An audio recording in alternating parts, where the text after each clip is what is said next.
आज प्रदीप जी से शुरुआत करना चाहूंगा।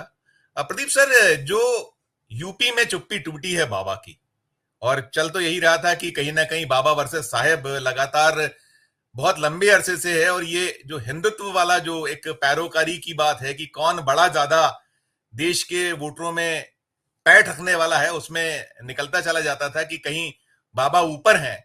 लेकिन अब जो उनको घेर कर मारने की तैयारी लगती है कि घेर कर मारा जाना है, और जो कल जो कुछ हुआ उसमें यह भी निकलता था कि शय जो है कहीं ना कहीं दिल्ली की ही है। तो जो पूरा की पूरी समीक्षा और समीक्षा में जो निकला है, क्या आप इस पे कहिएगा, और नुकसान इससे आगे क्या आप संभावनाएं देखते हैं, खासकर भारतीय जनता पार्टी के लिए, जो कहीं ये पैर पर कुल्हाड़ी मारने जैसा तो नहीं है? प्रदीप जी, अनम्यूट कीजिएगा, अनम्यूट कर लीजिएगा। दिक्कत ये है संजय जी कि ये जो है संजय जी कि ये मोदी और मोदी के जो और लोग हैं अगल बगल, ये मानने को तैयार नहीं है कि लोकसभा चुनाव में जो हार हुई है वो मोदी की और मोदी के सरकार की नीतियों के कारण हुई है। वो जो समस्याएं उनके कारण हुई है, ये मानने को तैयार नहीं। इसलिए आप राइट फ्रॉम द बिगिनिंग से रिजल्ट आने के बाद देखिए कैसे डिफेंड किया जा रहा है कि साहब ये एंटी इंकमेंसी फैक्टर नहीं था। मोदी से अभी लोग भी बहुत खुश है। तो पहले तो गाली दिया गया। पहले आपको देखिए कई न्यूज आई कि पर्टिकुलर कॉन्स्टिट्यूंसी में ये मुसलमानों का वार्ड था, एक भी वोट जो है बीजेपी स्मृति जी को नहीं मिला है, इनको नहीं मिला। पहले ये चला, अरे भाई मुसलमान आपको क्यों वोट देंगे, मुसलमान को तो वोट मांगे ही नहीं रहते हैं। फिर अयोध्या के हिंदुओं को गाली देना शुरू हुआ। ये नहीं कि आपकी हिंदू मुस्लिम की नीच से लोग उठ चुके हैं। आपके राम मंदिर से उसके जो आपने वहां पे विकास के नाम पे या राम मंदिर के नाम पे जो आपने वहां किया अयोध्या में, उससे कितना नुकसान हुआ लोगों से, उससे रोष था, उससे आप हारे हैं। बनारस में आपसे कितना रोष था, आप हारते हारते बच्चे हैं। आपकी नीतियां फेल हुई हैं इसलिए।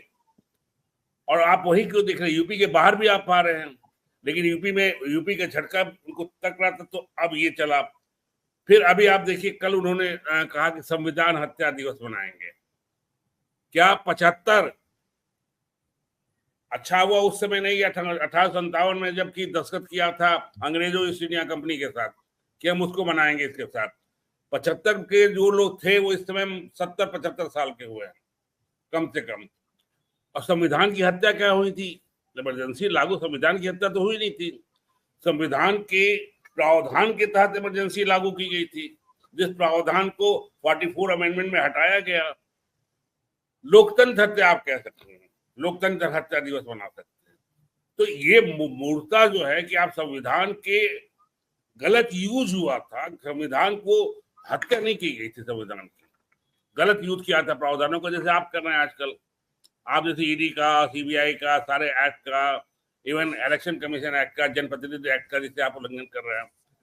यूपी में जो हुआ, यूपी में इसी तरह ये बताया गया कि संविधान की वजह से हम हारे हैं।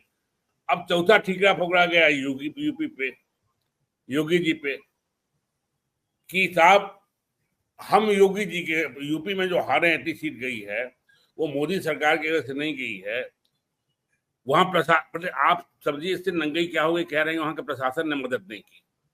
ये आया स्टेटमेंट, कई ट्रांसफर भी हुए उसके बाद। आप ओपन वे में कह रहे हैं कि इतने डिस्ट्रिक्ट के डीएम ने मदद नहीं की इसलिए उन डीएम का ट्रांसफर हो जाए। तो मतलब ठीकरा जो है आप योगी जी पे फोन रहे हैं। योगी जी वर्सेस मोदी बहुत दिन से चल रहा था, इस इलेक्शन के पहले से चल रहा था।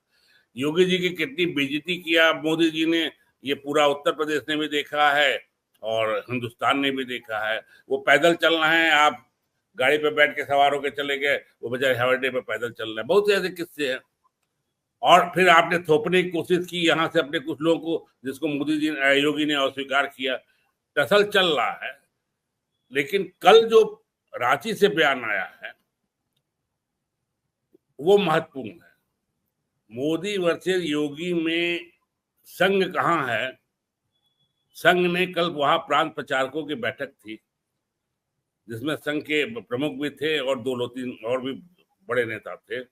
उसमें से ये स्टेटमेंट दिया गया कि 242 सीटें आई, वो पब्लिक सेंटिमेंट से, पब्लिक सेंटिमेंट के, पब्लिक के मत को पहचानने की कोशिश की। एक तरह संदेश था जो बयान वहां से आया। मतलब ये सब नहीं कि यूपी में योगी जी की गलती फलाना। आप जो अग्निवीर के साथ किए हैं, जो बेरोजगारी के साथ किए हैं, या उससे जो गुस्सा है, इवन जो आप मन से भाषण दिए हैं मोदी जी, उससे जो रोष है उसको समझिए, जनता का मत समझिए। और मुझे लगता है कि ये बात संघ ने स्पष्ट कर दिया है कि ये योगी के साथ है। जो बयान दिल्ली से और लोगों के बयान गए, कल जो रांची से बयान आया है वो ज्यादा महत्वपूर्ण है जो ये अभी तक बयानबाजी चल रही थी। और संघ शुरू से योगी के साथ है, इसीलिए योगी जी पे कई डिसीजन थोप नहीं सके मोदी जी। जिन लोगों को मंत्री बनाना था, जहां जिनको वहां करना था, और भी कई डिसीजन थे जो थोप नहीं सके। तो मुझे लगता है ये झगड़ा जो है योगी वर्सेस मोदी का ये नहीं है। आप जब हारते हैं तो आपको अपनी हैसियत पहचाननी चाहिए। जब आपका सूरज चढ़ा रहता है तो आप कुछ भी करेंगे तो उसको लोग वो कर लेंगे। दूसरी चीज मुझे लगती है इसमें बीजेपी में जो आप कह रहे हैं फ्रिक्शन है, बीजेपी में कोई ऐसा मुझे दिखाई नहीं दे रहा है जो मोदी के खिलाफ खड़ा हो। शुरू हो गया है। तो जो आने वाले जो 3 राज्यों के चुनाव हैं, वहां के नतीजों के बाद अब बिल्कुल खुलकर होगा खेल, ऐसा माना जाए। दोनों पे शुरुआत मैं करता हूं प्रदीप सर आपसे। नहीं, वो तो उसका असर पड़ेगा। जो अगर आपके पार्टी में अंतरकला है, संघर्ष है, तो उसका प्रभाव पड़ेगा। लेकिन बीजेपी के साथ एक पॉजिटिव पॉइंट ये रहेगा कि बीजेपी का संगठन जो है उसके पीछे आरएसएस का संगठन रहता है।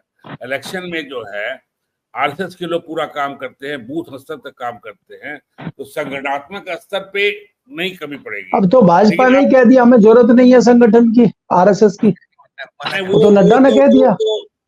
वो मलिक जी, वो और आरएसएस में मैं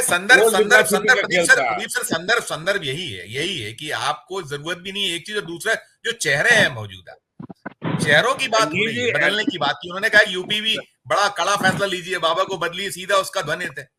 और यहां से यही आवाज है कि अब बहुत हुआ मोदी, नहीं चाहिए मोदी। ये भी कहीं धीरे से चल रहा है पीछे दोनों पे। ये पीछे चल रहा है, सामने कहीं नहीं है। मुझे तो नहीं दिखाई दे रहा है कोई उठ के खड़ा, राजनाथ सिंह, नड्डा या शिवराज सिंह चौहान या गडकरी, कोई उठ के सामने नहीं दिखाई। अब ये जो शुरुआत की बात करता हूँ प्रदीप सर, ये धीरे से कहीं उठा तो है ना। ये भी जो कल हुआ है, अति आत्मविश्वास इशारा किसकी ओर है प्रदीप सर? संजीव जी, ये जो उठा है ये लड़ाई है बाबा वर्सेस इनकी, क्या नाम है। और आप लोग को जो यूपी में, पूर्वांचल में जो रहे हैं उनको शायद ज्यादा पता है, सुशील जी को पता होगा। यूपी का नैरेटिव ये हुआ कि उत्तर प्रदेश में 2 गुजराती जो है, पूरा गुजरात बनाया जा रहा है। इस इलेक्शन में ये नैरेटिव बहुत चला है, विशेषकर बनारस में, कि गुजराती व्यापारियों को भर दिया गया। ये पूरा पूर्वांचल में ना चला। ये 2 गुजराती आके पूरे प्रदेश को खराब कर रहे हैं, ये नैरेटिव वहां के लोकल लोगों ने बनाया, वो चला। तो वो चीज बाबा ने बनवाया, किसे बनाया? बाबा का और इनकी लड़ाई पिछले 10 साल से परोक्ष रूप से चलती रही, लेकिन ये भी सामने आमने सामने नहीं आए। इसलिए मैं कह रहा हूं कि बीजेपी का जो अंतरकला है वो कांग्रेस की तरह खुल के सामने नहीं आएगा, लेकिन इसका नुकसान तो निश्चित तौर पे होगा। भीतरघात जिसको कहते हैं वो भीतरघात चलेगा।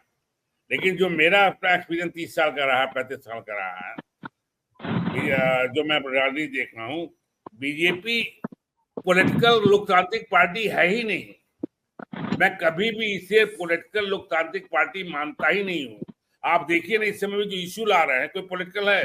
संविधान हत्या, आपातकाल, ये पॉलिटिकल आपको लगता है? संविधान से क्या मतलब है इसका? या हिंदुओं ने वोट नहीं दिया, मुसलमानों ने वोट दिया, ये पॉलिटिकल पार्टी शुरू से कभी है ही नहीं। या उसका प्रधानमंत्री जो मुखिया है मन से क्या बोल रहा है, मुसलमान वोट लेते जाएंगे, आपका मंगलसूत्र होगा, ये पॉलिटिकल, मतलब अगर इसका असर पड़े तो ये पॉलिटिकल इशू हो। ये कभी भी, मैं तो 25-30 साल से, उसमें 1-2 लोग पॉलिटिकल थे, वाजपेयी जी पॉलिटिकल थे और 2-4 और लोग थे। ये पॉलिटिकल पार्टी कभी रही नहीं। अभी किसने कभी पॉलिटिकल इशू इन्होंने कभी उठाते ही नहीं है। ये आपको हमेशा देखिए इनका इसी तरह, मतलब आपने 14 का चुनाव देखा, 19 का चुनाव देखा, ये चुनाव देखा, आपको केवल 3-4 नारे, अंत में फिर आ जाते हिंदू मुसलमान, इधर उधर जाएंगे, लोकतंत्र, खेत, फलाना ठिकाना, फिर आ जाएंगे मुसलमान हिंदू, मुसलमान हिंदू। इशू है ही नहीं इनके पास, इसलिए इशू पे इनकी लड़ाई नहीं है। वर्चस्व की लड़ाई भी एक तानाशाही तरह के है। ये नागपुर से जो आदेश आएगा वो चलेगा।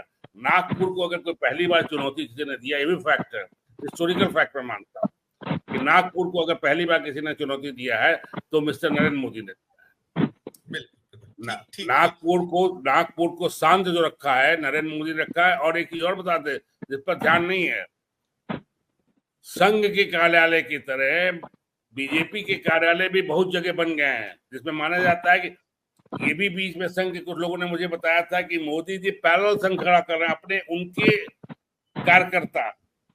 ये संघ जानती है, लेकिन संघ बहुत बड़ा ऑर्गेनाइजेशन है। मोदी जी चलेंगे कि क्या चलेंगे, लेकिन संघ दबी तो रही है 10 साल, इसमें कोई संदेह नहीं।